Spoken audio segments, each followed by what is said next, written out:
ஒட்டன்சத்திரம் திண்டுக்கல் சம்பளம் வாங்க சென்ற கூலி தொழிலாளி கொன்று வீசப்பட்ட சம்பவத்தில் போலீசார் ஒரு இளைஞரை கைது செய்துள்ளனர். ஓரினச் சேர்க்கைக்கு இணங்க மறுத்ததால் நடந்த கொடூரம் இது. திண்டுக்கல் மாவட்டம் ஒட்டன்சத்திரம் ஜவ்வாதுப்பட்டி அருகே உள்ள நங்காஞ்சி ஆற்றில் இளைஞர் ஒருவர் சடலமாக மிதப்பதாக போலீசாருக்கு தகவல் கிடைத்தது.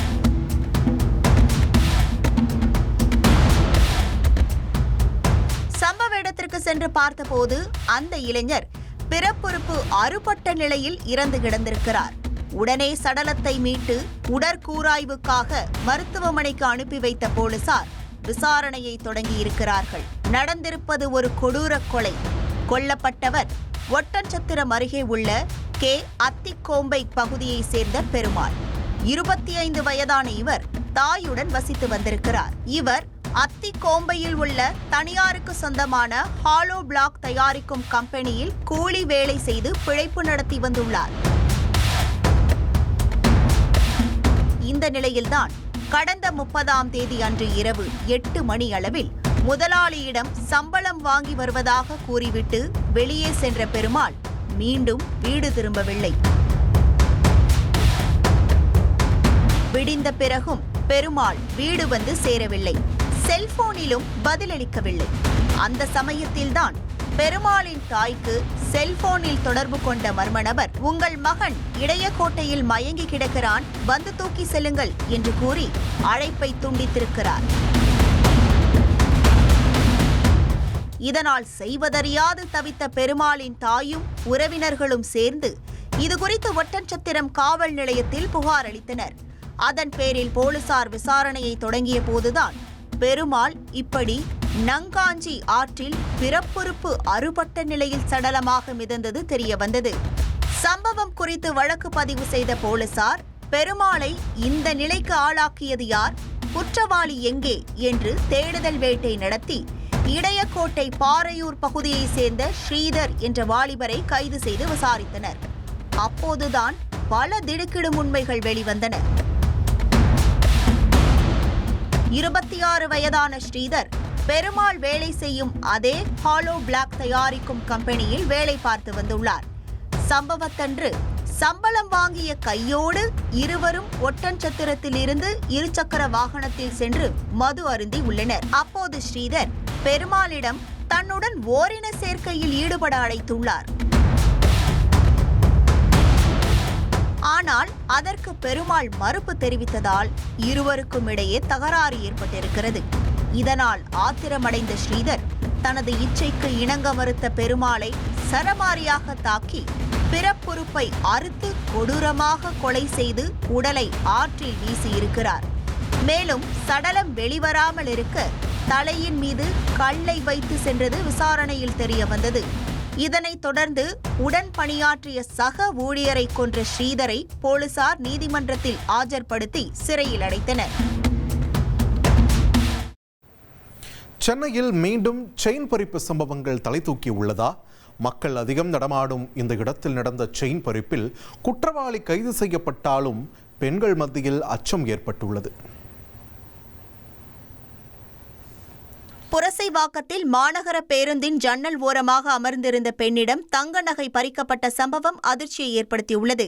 சிந்தாதிரிப்பேட்டையை சேர்ந்த ரேவதி என்பவர் 2A மாநகர பேருந்தில் சென்றபோது இளைஞர் ஒருவர் கழுத்தில் இருந்த நகையை பறித்து கொண்டு பைக்கில் தப்பி சென்றார். ரேவதி கூச்சலிட்டதும் அக்கம் பக்கத்தில் இருந்தவர்கள் துரத்தி சென்றபோது ராஜா அண்ணாமலை சாலையில் ரோந்து பணியில் இருந்த காவலர்கள் இளைஞரை சுற்றி வளைத்து பிடித்தனர். சட்டை பையில் இருந்த செயினை பறிமுதல் செய்து விசாரித்த போது கொடுங்கையூரை சேர்ந்த சரண் என்பதும் இவர் மீது செயின் பறிப்பு வழக்குகள் நிலுவையில் இருப்பதும் தெரியவந்தது. திருத்தணி அருகே கனகம்மாச்சத்திரம் அரசு மேல்நிலைப் பள்ளியில் தேர்வு எழுதிவிட்டு வீடு திரும்ப பேருந்து நிறுத்தத்தில் நின்றிருந்த மாணவிகளை கஞ்சா போதையில் வந்த இளைஞர்கள் தகராறு செய்ததை கண்டித்து உறவினர்கள் சாலை மறியலில் ஈடுபட்டனர்.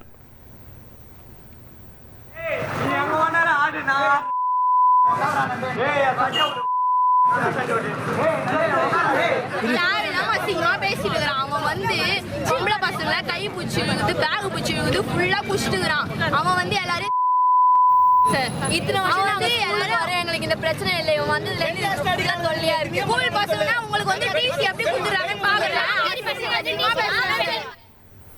ஆபத்து பயணம் என பலமுறை எச்சரித்தாலும் இது போன்ற சம்பவங்கள் தொடர்ந்து கொண்டேதான் இருக்கிறது. தென்காசியில் காரின் டிக்கியில் அமர்ந்து சென்ற 2 இளைஞர்களின் வீடியோ வைரலாகி வருகிறது. குற்றாலம் சாலையில் வாடகை கார் ஒன்றில் இளைஞர்கள் 2 பேர் ஆபத்தான முறையில் பயணம் செய்ததை பின்தொடர்ந்த நபர் ஒருவர் வீடியோ எடுத்து சமூக ஊடகங்களில் பதிவிட்டுள்ளார். ஏமாறுபவர்கள் இருக்கும் வரை ஏமாற்றுபவர்களுக்கு தொடர்ந்து கொண்டேதான் இருப்பார்கள். ஆசை வார்த்தை கூறி பல மோசடிகள் நடந்தாலும் இதற்கு தீர்வு இல்லை.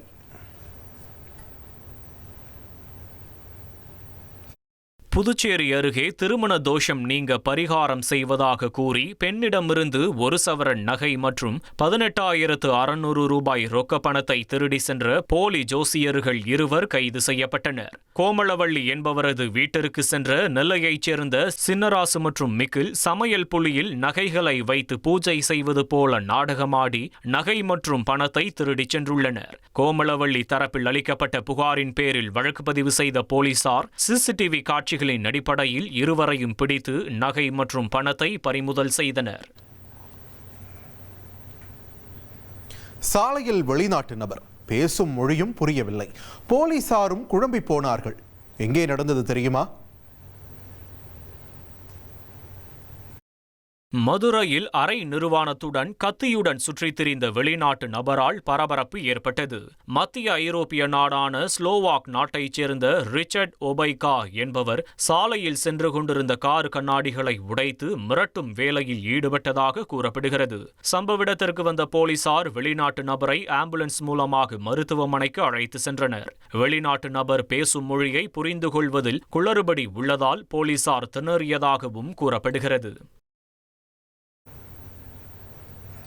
செங்கல்பட்டு மாவட்டம் மதுராந்தகம் அருகே நெஞ்சுவலியால் உயிரிழந்த மகனை பார்க்க வந்த தாயும் சாலை விபத்தில் உயிரிழந்த சம்பவம் சோகத்தை ஏற்படுத்தியுள்ளது.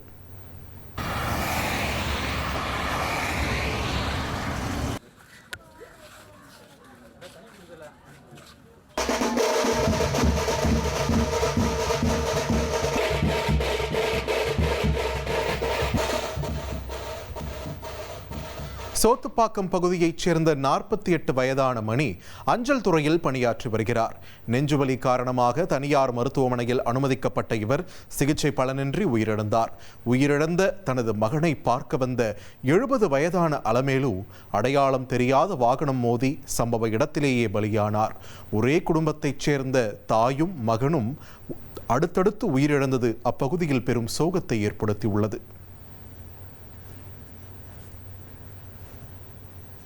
ஹைதராபாத் நகரில் சாலையில் சென்று கொண்டிருந்த மோட்டார் சைக்கிள் திடீரென தீப்பிடித்து எரிந்த சம்பவம் பெரும் பரபரப்பை ஏற்படுத்தியது. பைக்கில் பயணம் செய்த இருவரும் உடனடியாக இறங்கியதால் உயிர் சேதம் தவிர்க்கப்பட்டது.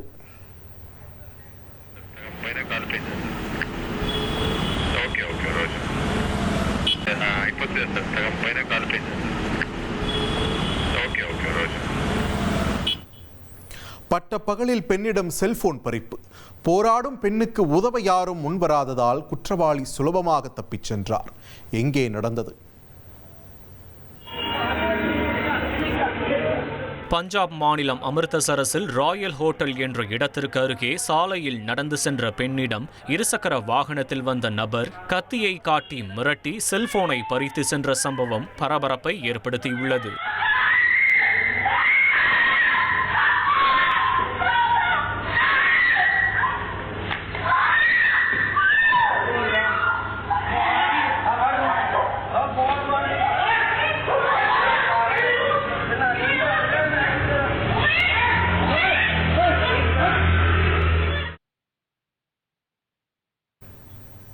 கன்னியாகுமரி மாவட்டம் வெள்ளரடை கோவிலூர் வழியாக ஜல்லிக்கற்கள் ஏற்றிச் சென்ற லாரி பாரம் தாங்காமல் பின்பக்கம் சரிந்து விபத்தில் சிக்கிய நிலையில் இருசக்கர வாகன ஓட்டி நூலிழையில் உயிர் தப்பித்தார்.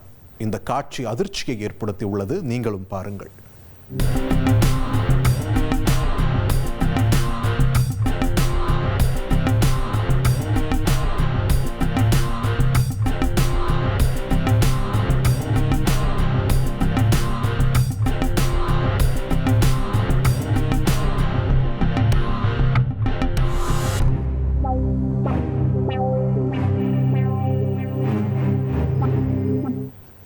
ஈரான் தலைநகர் தெஹரானின் மேற்கு பகுதியில் உள்ள ஜன்னத் வணிக வளாகத்தில் பெரும் தீ விபத்து ஏற்பட்டதால் அடர்ந்த கரும்புகை எழுந்தது.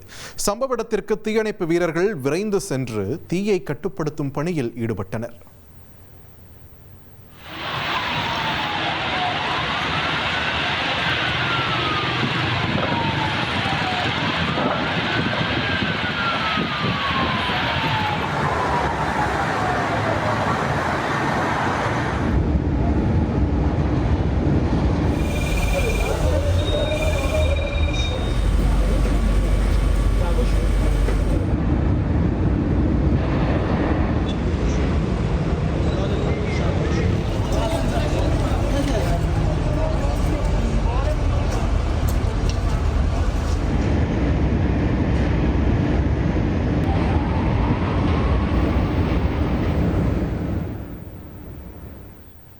ஹோசூரில் ரீல்ஸ் மோகத்தால் நடந்த சம்பவம் அதிர்ச்சியை ஏற்படுத்தியுள்ளது.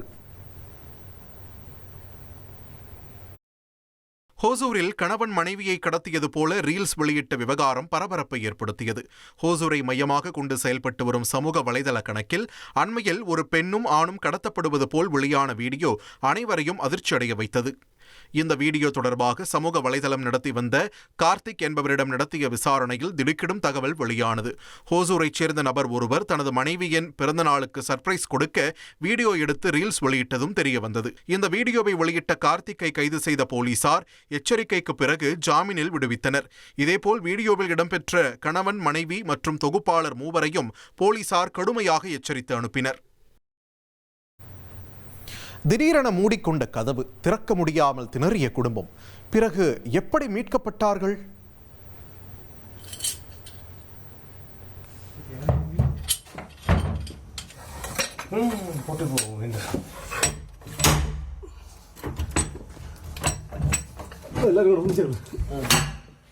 கேரள மாநிலம் விழுஞ்சம் பகுதியில் அரைக்கதவை திறக்க முடியாமல் முதிய தம்பதி பேத்தியுடன் வீட்டிற்குள் தவித்த சம்பவம் பரபரப்பை ஏற்படுத்தியது. தகவல் அறிந்து சென்ற தீயணைப்புத் துறையினர் வீட்டின் பின்பக்க கதவு, படுக்கையறை கதவுகளை உடைத்து மூவரையும் பத்திரமாக மீட்டனர்.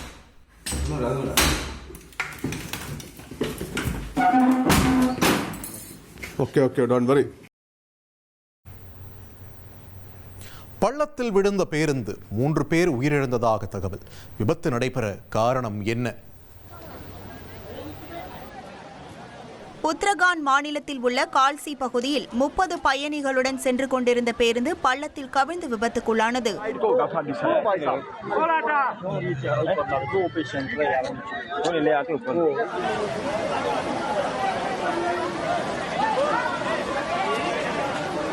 குறுகலான சாலையில் செல்லும் பொழுது இந்த விபத்து ஏற்பட்டதாக கூறப்படுகிறது. தகவல் அறிந்து விரைந்து வந்த பேரிடர் மீட்பு படையினர் மீட்பு பணியில் ஈடுபட்ட நிலையில் 3 பேர் உயிரிழந்ததாக தகவல் வெளியாகியுள்ளது. ஒரு சிலரை மட்டும் மாடு முட்டும் என்பதை கேள்விப்பட்டதுண்டா? இதோ இந்த சம்பவத்தை பாருங்கள். உத்தரப்பிரதேச மாநிலம் லக்னோவில் சாலையில் நடந்து சென்ற இளம்பெண் ஒருவரை துரத்தி வந்த காளை மாடு அவரை கீழே தள்ளி கொம்பால் சரமாரியாக தாக்கியது.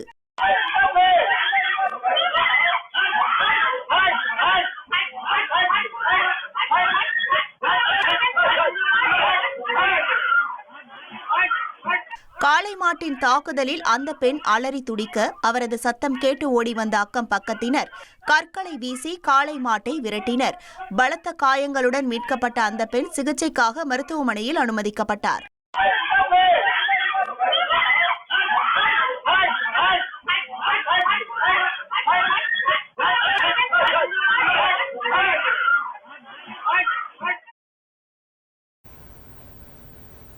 மீண்டும் இளைஞர்கள் பைக் சாகசம், வீடியோ எடுத்து சமூக ஊடகங்களில் பதிவு. சென்னை போலீசாரின் அடுத்த மூவ் என்ன?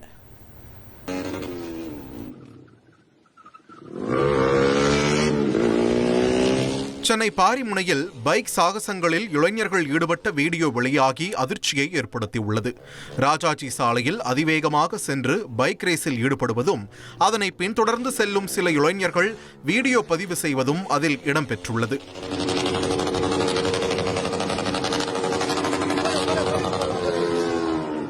சமூக ஊடகங்களில் வேகமாக பரவி வரும் இந்த வீடியோ குறித்து சென்னை மாநகர போலீசார் விசாரணை நடத்தி வருகின்றனர்.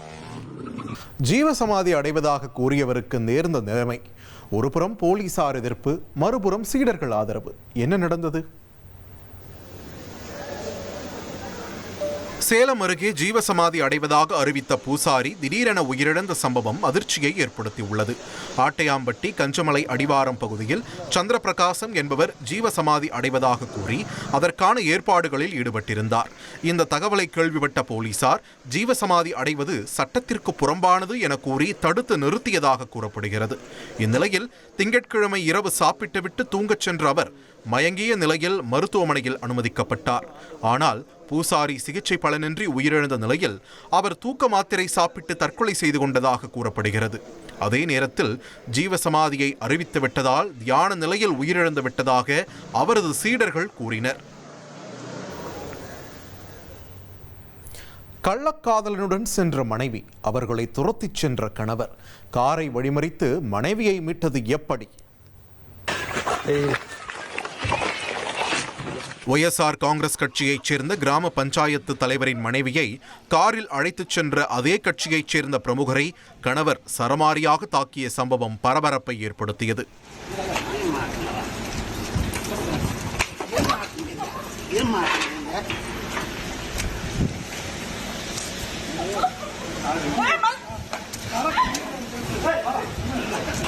திருப்பதியில் ஒய்எஸ்ஆர் கட்சியின் முன்னாள் அமைச்சர் ஒருவருக்கு நெருக்கமான ஹரிபிரசாத் ரெட்டி என்பவர் பஞ்சாயத்து தலைவருக்கு தெரியாமல் அவரது மனைவியை காரில் உல்லாசத்திற்கு அழைத்துச் சென்றதாக கூறப்படுகிறது. இருவரையும் காரில் துரத்தி வந்த கணவர் திருப்பதி அருகே வழிமறித்து மனைவிக்கும் தர்ம அடி கொடுத்து இழுத்துச் சென்றார்.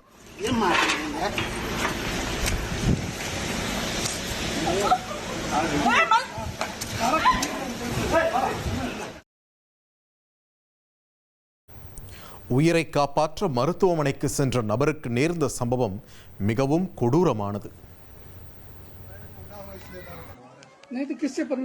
உத்தரப்பிரதேச மாநில அரசு மருத்துவமனையில் இளைஞர் ஒருவர் முடிவெட்டி கொண்ட சம்பவம் அதிர்ச்சியை ஏற்படுத்தியுள்ளது. சீதாப்பூரில் உள்ள அரசு மருத்துவமனையில் காலில் ஏற்பட்ட முறிவுக்காக சிகிச்சை பெற்று வந்த இளைஞர் முடி அதிகமாக வளர்ந்ததால் மருத்துவமனை படுக்கையிலேயே முடிவெட்டி கொண்டார். अगर उसको इन्फेक्शन होता है उसका जिम्मेदार कौन होगा? ये हमको पता नहीं था. बताइए बताइए. स्टाफ पेशेंट आपका बाल यहाँ कटा रहा है रूम में और वीडियो हम ना बनाए, हम लोग करेंगे क्या फिर? இதனை வீடியோவாக எடுத்த நபர் தொற்று அபாயம் குறித்து கேள்வி எழுப்பிய போது அவர் அலட்சியமாக பதிலளித்த காட்சி வெளியாகி உள்ளது. நூலிழையில் பெண் ஒருவர் உயிர் தப்பினார்.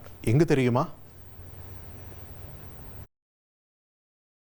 குஜராத் மாநிலம் சூரத்தில் உள்ள அல்தான் பட்டார் என்ற பகுதியில் மணல் ஏற்றி வந்த டிராக்டர் ரிவர்ஸ் எடுக்கும் போது அங்கு நின்று கொண்டிருந்த பெண் மீது மோதியது.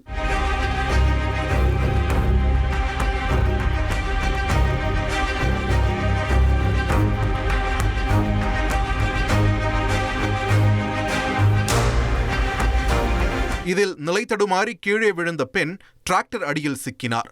உடனடியாக அருகில் இருந்தவர்கள் வந்து அவரை மீட்டனர். நல்வாய்ப்பாக அந்த பெண் சிறு காயங்களுடன் உயிர் தப்பினார். சொந்த குடும்பத்தையே கத்தியால் குத்திக் கொன்று வீட்டிற்குள் சமாதி கட்டியிருக்கிறார் இங்கு ஒரு கொடூர மகன். ஆன்லைன் சூதாட்டத்திற்கு அடிமையான மகனின் வெறியாட்டம் இது.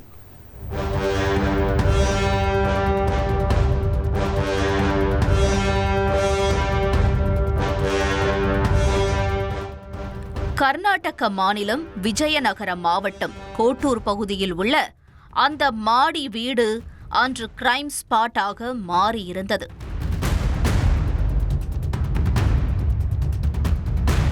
போலீசார், ஆம்புலன்ஸ், தடயவியல் குழு என ஒன்றன் பின் ஒன்றாக அந்த வீட்டிற்குள் படையெடுத்துக் கொண்டிருந்தனர்.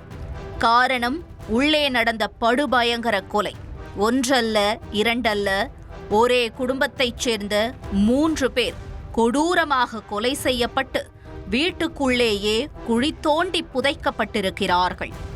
4க்கு 2 என்ற அளவில் மண்மூடி கிடக்கும் இந்த குழிதான் தாய், தந்தை, மகள் என 3 பேரும் புதைக்கப்பட்ட மரணக்குழி.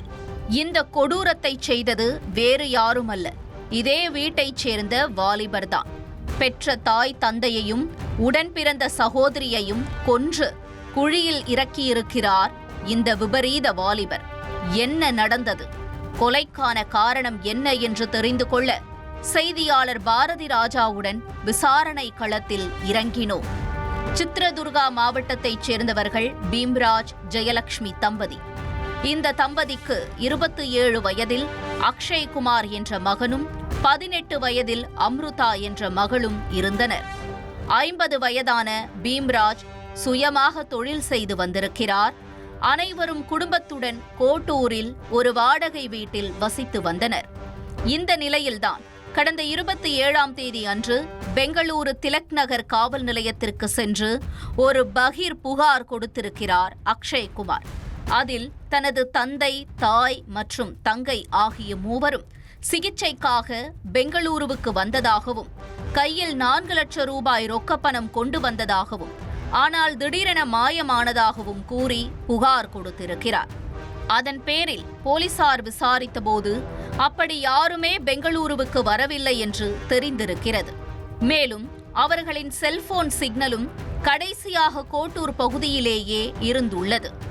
அது மட்டுமின்றி புகார் கொடுக்க வந்த அக்ஷய்குமாரின் வார்த்தைகளில் தடுமாற்றமும் குளறுபடியும் இருந்ததை போலீசார் கண்காணித்தனர்.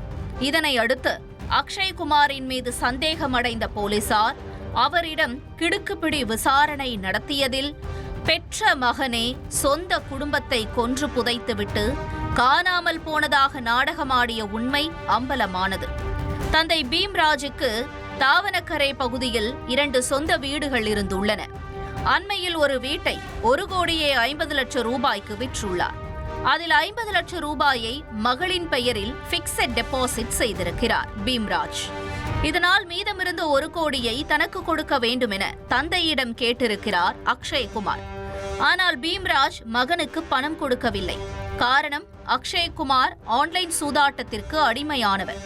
எனவே சூதாட்டத்தில் நீ பணத்தை இழந்து விடுவாய் என கூறி பணம் தர மறுத்துள்ளார் பீம்ராஜ். இதனால் தந்தை மகனுக்கிடையே அடிக்கடி தகராறு நடந்து வந்துள்ளது. இது மட்டுமின்றி அக்ஷய்குமாரின் தங்கை அம்ருதா வேறு சாதியை சேர்ந்த இளைஞரை காதலித்து 3 மாத கர்ப்பமாக இருந்ததாக சொல்லப்படுகிறது. இதனால் பெற்றோரும் அந்த வாலிபருக்கே அம்ருதாவை திருமணம் செய்து வைக்க சம்மதித்துள்ளனர். ஆனால் அதில் அக்ஷய்குமாருக்கு உடன்பாடு இல்லை. குடும்ப மானம் பறிப்போகும் என கூறி திருமணத்தை நிறுத்தச் சொல்லியிருக்கிறார். ஆனால் அம்ருதாவின் சந்தோஷமே முக்கியம் என பெற்றோர் திருமண வேலைகளை செய்துள்ளனர்.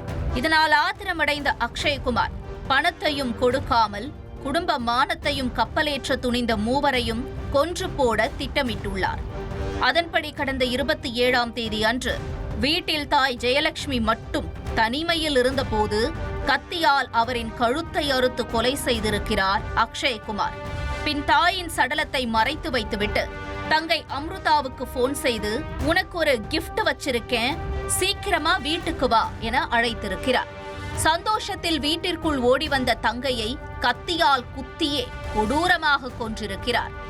தங்கையின் சடலத்தையும் மறைத்து வைத்துவிட்டு தந்தைக்காக காத்திருந்துள்ளார். பொழுது சாய்ந்ததும் வீட்டிற்கு வந்து சோஃபாவில் அமர்ந்த தந்தையை பின்பக்கமாக சென்று கத்தியால் குத்தி கொலை செய்துள்ளார் அக்ஷய். இப்படி உயிருக்கு உயிராய் பெற்று வளர்த்த பெற்றோர், உடன் பிறந்த தங்கை என மூவரையும் கொன்று இரத்த வெள்ளத்தில் மிதக்க விட்டிருக்கிறார். வீட்டிற்குள்ளேயே 4க்கு 2 என்ற கணக்கில் 4 அடி ஆழத்தில் ஒரு குழியை தோண்டி 3 பேரின் சடலத்தையும் போட்டு புதைத்திருக்கிறார். அப்போது தந்தையின் சடலம் நீளமாக இருந்ததால் அவரின் கால்களை தனியாக வெட்டி எடுத்து அதே குழியில் போட்டு சமாதி கட்டியுள்ளார். இப்படி குடும்பத்தையே காலி செய்துவிட்டு கொலையை மறைக்க மூவரும் காணாமல் போனதாக பெங்களூரு காவல் நிலையத்திற்கு சென்று புகார் கொடுத்து நாடகமாடியது விசாரணையில் தெரிய வந்தது. இதனையடுத்து 3 சடலங்களையும் மீட்ட போலீசார் உடற்கூறு ஆய்வுக்காக அனுப்பி வைத்தனர். அதில் தங்கை அம்ருதா கர்ப்பமாக இல்லை என அறிக்கை வந்துள்ளது. இதனால் அக்ஷய்குமாரிடம் தொடர்ந்து விசாரணை மேற்கொண்டு வருகின்றனர். இந்த கொடூர சம்பவத்தை அக்ஷய்குமார் மட்டும் செய்தாரா அல்லது வேறு யாரேனும் உடந்தையாக இருந்தனரா? இந்த கொலையில் வேறு ஏதேனும் காரணம் உள்ளதா என்று போலீசார் விசாரித்து வருகின்றனர்.